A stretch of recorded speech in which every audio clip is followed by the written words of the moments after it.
ओम नमः शिवाय। हर हर महादेव शंभु। जय श्री कृष्णा। राधे राधे मित्रों, कैसे हैं आप सब। शिव शक्तोम चैनल पे आप लोगों का हार्दिक स्वागत है। और चैनल पे यदि नए हैं तो विनम्रता से निवेदन करूंगा कि चैनल को सब्सक्राइब कर लें, ताकि हमारे द्वारा ये जो कुछ ज्ञान की चर्चाएं हैं, कुछ रहस्य हैं जो इतिहास के पुराने पन्नों में आज भी छिपे हुए हैं, जिनके बारे में जब जानकारी मिल जाती है तो कहीं ना कहीं थोड़ी सी रिसर्च शुरू हो जाती है कि आधार क्या है,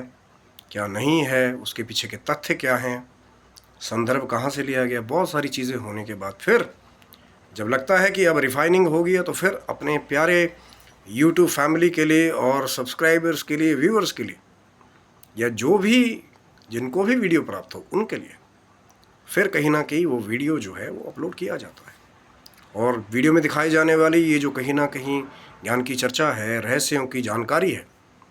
यदि आपको अच्छी लगे तो ईमानदारी से लाइक शेयर सब्सक्राइब जब आप करते हैं, प्रेम मिलता रहता है आपका, तो एक ऊर्जा बनी रहती है कि ये दिल मांगे मोर, अभी और काम करना है, क्योंकि कल हो ना हो। जब तक भगवान शिव जी की, माँ जगदम्बा की कृपा से, ठाकुर जी की कृपा से, राधा रानी जी की कृपा से जब तक ये सांसें जो है वो मिली हैं, तब तक नित्य प्रति हमारी कोशिश होगी कहीं ना कहीं। लेकिन हमारे सब्सक्राइबर्स इतने अच्छे हैं कि अगर रात को भी वीडियो अपलोड करो तो भी बेचारे शिकायत नहीं करते। बहुत बहुत उनके धन्यवाद हैं। भारतवर्ष में कहीं ना कहीं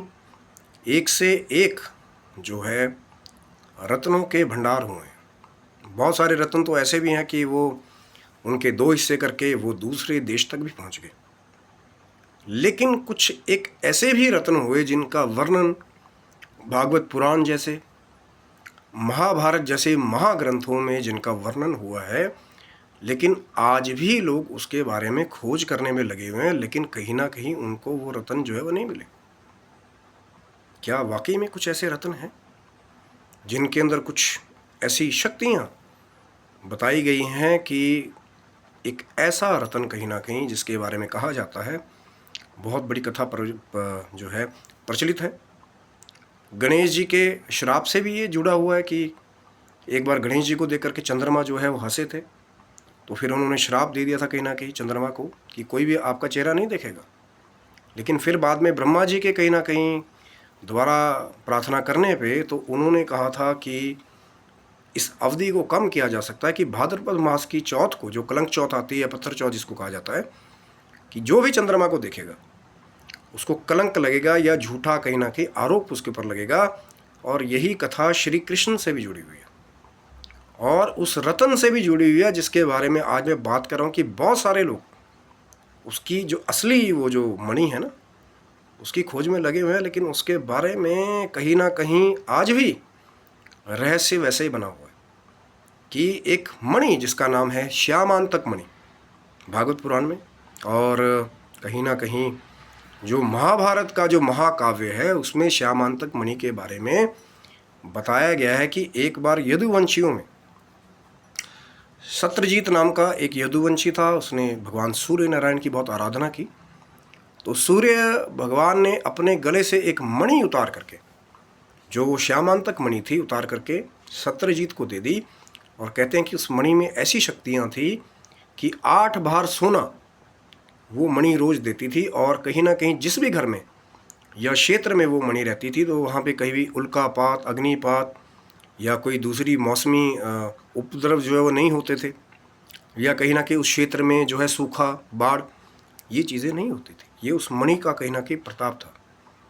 और कहते हैं कि सत्यजीत जब कहीं ना कहीं अपने दरबार में उस मणि को पहनकर जब बैठते थे, तो फिर सूर्य नारायण की जैसी उनकी शोभा होती थी। जैसे बाकी देवताओं में सूर्य नारायण की शोभा होती है ना, वैसे। तो कहते हैं कि एक बार, अब इससे वही कथा जुड़ी हुई कि श्री कृष्ण जी ने भी एक बार वो जो कलंक चौथ वाला चंद्रमा है उसे देख लिया था, और कहीं ना कहीं इसी के फलस्वरूप एक बार श्री कृष्ण जी ने वो श्यामांतक मणि सत्यजीत से लेने की इच्छा जाहिर की कि कहीं ना कहीं ये मणि बड़ी दिव्य है। अब श्री कृष्ण दिव्य स्वरूप थे भैया, लीला है करने वाले, ठाकुर जी की लीलाएं हैं। तो कहते हैं कि कहीं ना कहीं पर सत्यजीत ने अपनी वो जो श्यामांतक मणि है वो अपने भाई प्रसन्नजीत को दे दी थी। अब कहते हैं कि प्रसन्नजीत एक बार कहते हैं शिकार खेलने के लिए गए उस मणि को पहन करके, लेकिन जब वो जंगल में गए, किसी एकांत वन में निकल गए, तो किसी सिंह ने या शेर ने उनको मार करके वो मणि ले ली,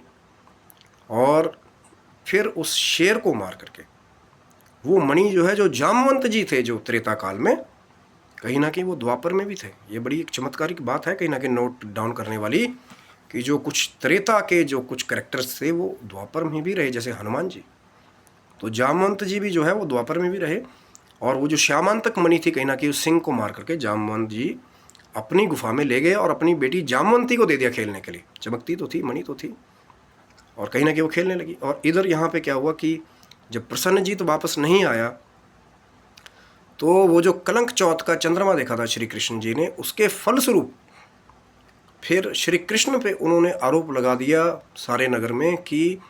प्रसन्नजीत को श्री कृष्ण जी ने जो है कुछ कर दिया या गायब कर दिया उस मणि के लिए, श्यामांतक मणि के लिए। तो जब ये झूठा आरोप कहीं ना कहीं श्री कृष्ण जी के कानों तक पहुंचा, तो उनको बड़ा दुख हुआ कि भैया कुछ किया ही नहीं। अब होता है ना कि जब आपने कुछ किया ना हो और झूठे आरोप लग जाए, पर वो कलंक चौथ वाला जो श्राप था गणेश जी का, वो सच साबित हुआ कि जो भी कलंक चौथ का चंद्रमा देखेगा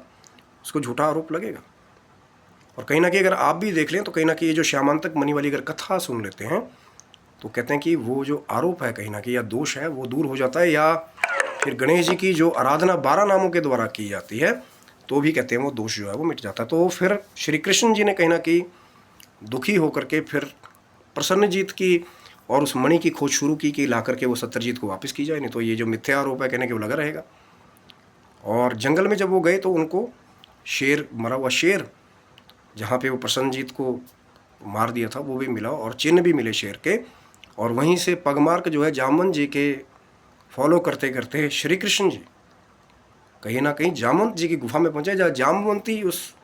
श्यामांतक मणि जो जामवंत जी की पुत्री थी वो खेल रही थी। तो श्री कृष्ण जी ने कहीं ना कहीं जामवंत जी से, जामवंत जी भी वहीं थे, तो वो मणि वापस करने के लिए कहा, लेकिन जामवंत जी ने इनकार कर दिया। और कहीं ना कहीं कहते हैं कि फिर श्री कृष्ण जी के बीच में और जामवंत जी के बीच में 21 दिन तक लगातार युद्ध हुआ। अब इसके पीछे एक वरदान भी जुड़ा हुआ था कि एक बार कहते हैं कि त्रेता युग में श्री रामचंद्र जी से ये इच्छा जाहिर की थी जामवंत जी ने कि आपके साथ युद्ध करने की बड़ी इच्छा है। और तो राम जी ने कहा था कि मैं अपने कृष्ण अवतार में द्वापर में जाकर के आपकी इच्छा पूरी करूंगा। तो जब 21 दिन तक युद्ध हुआ तो कहीं ना कहीं जामवंत जी को वो वरदान याद आया कि ये और कोई नहीं, श्री राम रूपी कहीं ना कहीं श्री कृष्ण के अवतार में मेरे प्रभु ही हैं। और फिर कहते हैं कि श्री कृष्ण जी ने श्री राम अवतार वाले दर्शन दिए जामवंत जी को, और जामवंत जी ने वो मणि भी श्री कृष्ण जी को वापस कर दी, और जो उनकी पुत्री जामवंती थी उसका विवाह भी कहीं ना कहीं श्री कृष्ण जी से कर दिया, माफ़ी के स्वरूप में, कि उनको बड़ी गिलानी हुई कि मैंने अपने प्रभु से युद्ध किया। और जैसे ही श्री कृष्ण जी वापस आए, वो श्यामांतक मणि उन्होंने सत्यजीत को वापस की, तो सत्यजीत को बड़ी लज्जा हुई। अपनी पुत्री का विवाह इसीलिए सत्यजीत ने भी श्री कृष्ण जी से किया, और वो मणि श्री कृष्ण जी को देने की कहीं ना कहीं उसने बड़ी विनम्र निवेदन किया। पर कहते हैं कि उस मणि को अब लज्जा भी थी श्री कृष्ण जी को कहीं ना कहीं, और सारे नगर में मिथ्या आरोप भी लगा हुआ था कि इसी मणि के लिए प्रसन्नजीत को मारा श्री कृष्ण जी ने। और मणि ला करके उसको जब पता लग गया कि सिंह ने मारा था प्रसन्नजीत को सारे नगर में, तो श्री कृष्ण जी ने भी कहते हैं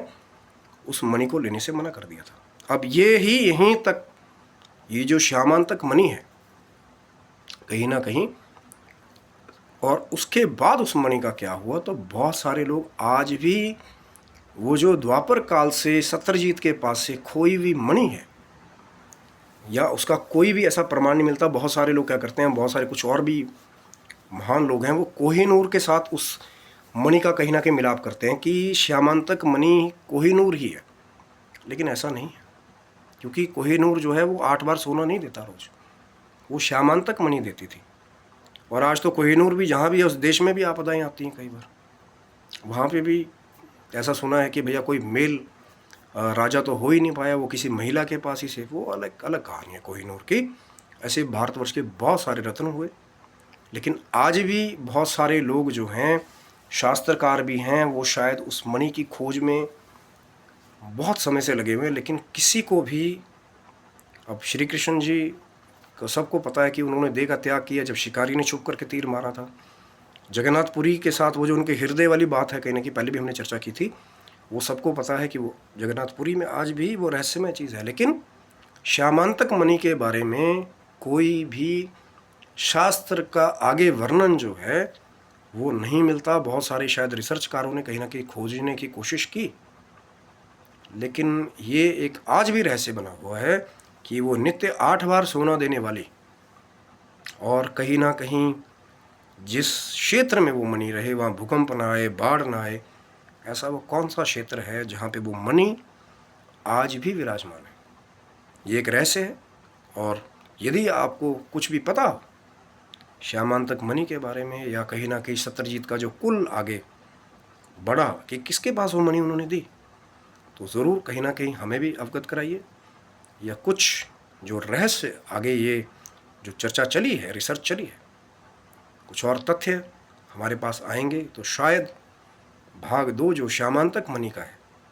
कि कहाँ है आज की वर्तमान स्थिति में, तो शायद आपके साथ जरूर शेयर किया जाएगा। पर ठाकुर जी की कृपा होगी,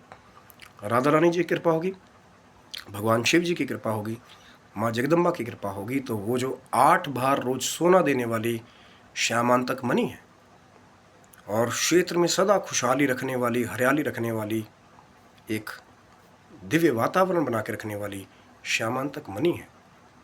ये रहस्य आज भी एक रहस्य है। तो आशा करता हूँ कि ये जो श्यामांतक मणि की कथा है या खोज कहीं ना कहीं आप भी शुरू करें, कुछ मिले हमें ज़रूर बताइए, या हमें कुछ आगे तथ्य मिलेगा तो आपके साथ ज़रूर शेयर करने की कोशिश करेंगे। तो जानकारी यदि अच्छी लगी होगी तो लाइक शेयर सब्सक्राइब करें, क्योंकि आगे तो भैया जब आपका प्रेम मिलेगा तभी, और आगे से आगे कोशिश हमारी है कि अच्छे से अच्छी कुछ ज्ञान की चर्चाएँ, कुछ पुराने रहस्य जो हैं वो आप तक लाए जाएं, ताकि कहीं ना कहीं उसका लाभ जो है, जो हमारे भारतवर्ष की कुछ पुरानी धरोहर है, उसका लाभ सबको मिले। तो आप स्वस्थ रहिए, मस्त रहिए। भगवान शिव की, माँ जगदम्बा की कृपा आपके पर बनी रहे, ठाकुर जी की, राधा रानी जी की कृपा आपके पर बनी रहे। तब तक के लिए हर हर महादेव शंभू। जय माता दी, जय श्री कृष्णा,